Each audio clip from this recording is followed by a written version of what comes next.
San José María Tomás y Caro, cardenal y confesor. 1713. Don Julio Tomás y Caro y la Restia casó el 11 de noviembre de 1640 con doña Resalía Traina y Drago, dama de gran virtud perteneciente a la nobleza siciliana.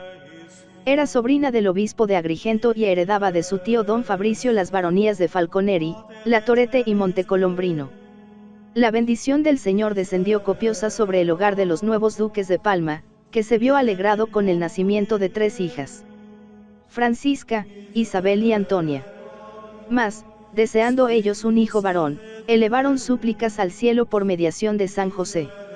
Al obtener la gracia suspirada, impusieron a su hijito el nombre José María, en agradecimiento a la Virgen Santísima y al glorioso patriarca. Más tarde nacieron Fernando y Alipia Cayetana. Licate, pequeño puerto de la ribera meridional de Sicilia, situada en la ondulación de unas colinas costeras al amparo de la mole roquera de Sant Angelo, el ecnomos de los antiguos, había sido comprada al rey de España por el obispo de Agrigento, el cual designó a su sobrino el duque de Palma para que en su nombre gobernara la ciudad. En ella nació José María el 12 de septiembre de 1649, siendo bautizado el día siguiente por el arcipreste de la misma, Dr. Roque Frainito, protonotario apostólico. La infancia y la juventud de José María se deslizaron plácidamente en las rientes campiñas de Monteclaro bajo la amorosa vigilancia de sus cristianísimos progenitores, los cuales procuraron infiltrar a su muy querido hijo aquel espíritu de religión y piedad que fue siempre preciado florón de su estirpe. En la ciudad de Palma o en el vecino castillo tenía su residencia aquella noble familia que vivía únicamente para la gloria de Dios y el bien espiritual y material de sus vasallos. Mientras él se celebraba en una capilla provisional, los duques fundaron y dotaron espléndidamente el nuevo templo parroquial y un monasterio de monjas benedictinas en el que ingresaron sus 4 hijas, la segunda de las cuales, Sor María Crucificada, murió en olor de santidad y es honrada con el título de venerable. La pintoresca comarca conserva, aún hoy día, gratísimo recuerdo de esta insigne familia, y sus habitantes refieren con orgullo al visitante la obra religioso-social de don Julio Tomasi, al que llaman con simpática reverencia a el Santo Duque. La reina gobernadora, doña Mariana de Austria, en la minoría de Carlos II, queriendo enaltecer los relevantes méritos del linaje Tomás y Caro, otorgó a don Julio y a doña Rosalía el título de príncipes de Lampedusa.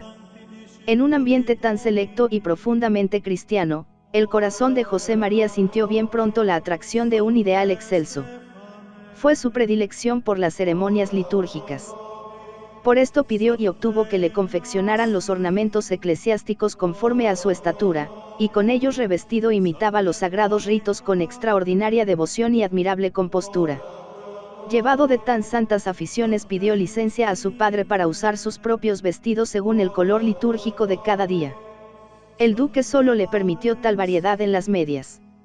Conformado y satisfecho, recordaba cada noche a su aya que se las prepara para el día siguiente.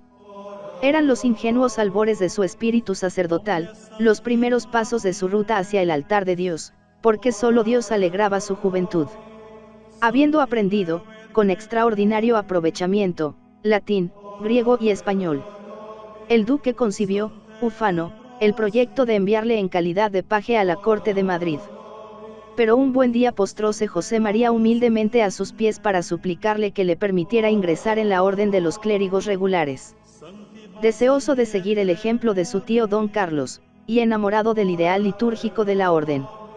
El día 11 de noviembre de 1664, habiendo renunciado al mayorazgo en favor de su hermano Fernando, imploraba la bendición de sus padres, dio José María el adiós supremo a sus vasallos, al amado castillo roquero y a su opulento patrimonio, para dirigirse a Palermo.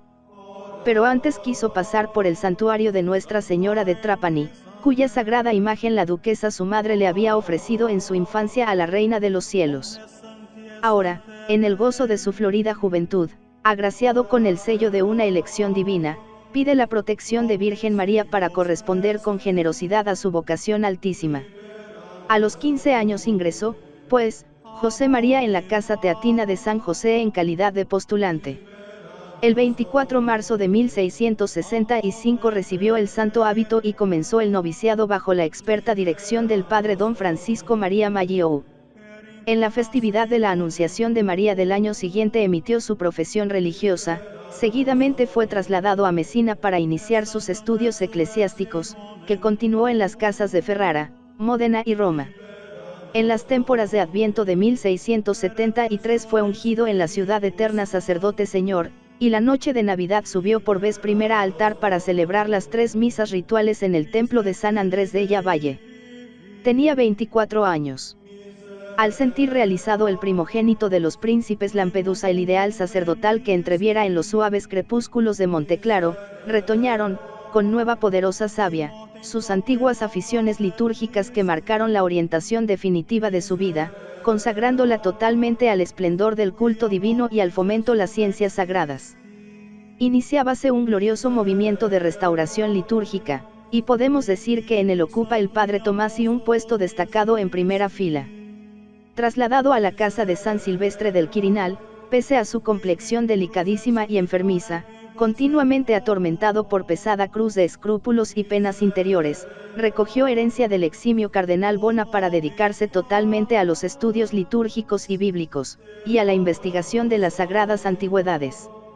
Se impuso una preparación eficiente y aprendió hebreo, caldeo, etíope, árabe y siríaco. Con afán apostólico logró convertir a la fe Cristo a su profesor de hebreo, el doctor rabino Moisés de Cabi, que al bautizarse tomó el apellido Tomasi. El padre Tomasi pasó su vida entera escondido en bibliotecas y archivos de Roma, especialmente en la Vaticana, la Vallicelana, la de Cristina de Suecia, la San Pedro y la de San Pablo, que le franquearon sus tesoros bibliográficos y sus ricos fondos documentales. Con la abnegación de un santo y el entusiasmo litúrgico de un teatino, laboraba silenciosamente para desentrañar códices milenarios y libar en amarillentos pergaminos toda la potente vitalidad de la Iglesia en los siglos medievales.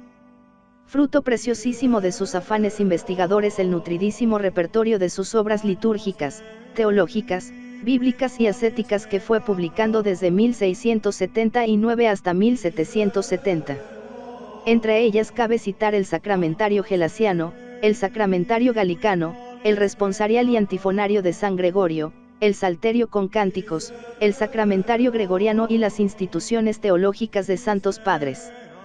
Estas magníficas publicaciones tomasianas en aquel momento histórico que vivía la Iglesia fueron de una oportunidad portentosa. Aportación valiosísima al incipiente movimiento de investigación litúrgica y bíblica, constituyeron un arma poderosa para confundir a los herejes, los cuales clamaron en Holanda, Cabete Thomasium, guardaos de Tomasi. Por otra parte sirvieron de base y punto de partida para ulteriores estudios sobre liturgia antigua, ofreciendo aún actualmente un provechoso instrumento de trabajo a los que a tales investigaciones se dedican. Pero en Tomasi, el sabio, el investigador, están en función del sacerdote y del santo.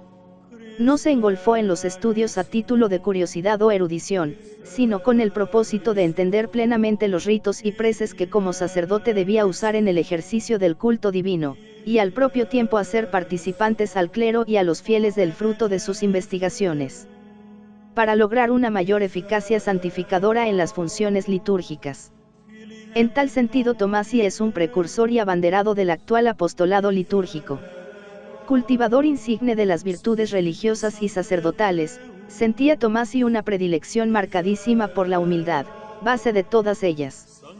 Abroquelado en su vida de trabajo silencioso, procuraba pasar desapercibido entre el fasto de la corte pontificia. Pero su virtud y su sabiduría hicieron su nombre famoso en los círculos eclesiásticos de Roma y de toda Europa. Cuando el doctísimo Juan Mabillón fue a Roma en viaje de estudios, tuvo necesidad de ir a ver al padre Tomasi para que le sirviera de mentor en sus itinerarios científicos y le hiciera partícipe de los felices hallazgos en la investigación litúrgica. Al ser nombrado el futuro cardenal Vallelmán y secretario de la Sagrada Congregación de Ritos, fue enseguida a buscar al humilde teatino para pedirle normas y orientaciones. El Papa Clemente XI, amigo y admirador de este hijo esclarecido de San Cayetano, le nombró consultor de la Sagrada Congregación de Ritos y de la de Propaganda Fide, y calificador del Santo Oficio. Y en el consistorio del 18 de mayo de 1712 le creó cardenal presbítero de la Santa Romana Iglesia, asignándole el título de San Silvestre y San Martín in Montibus. Tras un dramático forcejeo con su humildad contrariada, Tomasi vino obligado a aceptar el capelo en virtud de santa obediencia y fue nombrado miembro de la misma congregación de ritos. En los 8 meses escasos de su cardenalato desplegó en su iglesia titular un sapientísimo apostolado litúrgico, dando el magnífico ejemplo de asistir con asiduidad a los oficios corales.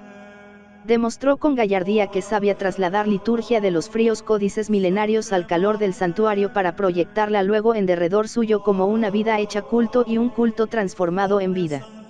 El día de Navidad del mismo año, al regresar de la solemne capilla papal tenida en San Pedro, se sintió herido por una grave afección pulmonar que le tuvo en cama 8 días.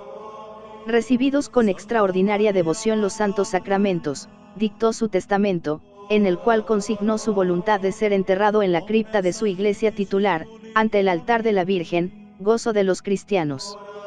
En la madrugada del 1 de enero de 1713, besando con ternura el crucifijo, voló su alma a cantar el eterno Magnificat en las delicias de la liturgia celestial. Contaba 64 años. Su confesor, el teatino padre Chise, aseguró que su alma no había perdido la inocencia bautismal. Por la fama de sus virtudes y el esplendor de sus milagros se introdujo en la curia romana. En 1723, la causa de beatificación. El 29 de septiembre de 1803 fue beatificado por Pío VII en la Basílica Vaticana. Por decreto de la Sagrada Congregación de Ritos, dado el 24 de mayo de 1958, se ha reanudado en la curia la causa para la solemne canonización de este egregio cardenal teatino nacido en tierra española a quien Cardele proclama, en sus memorias históricas, príncipe y doctor de la liturgia de Occidente.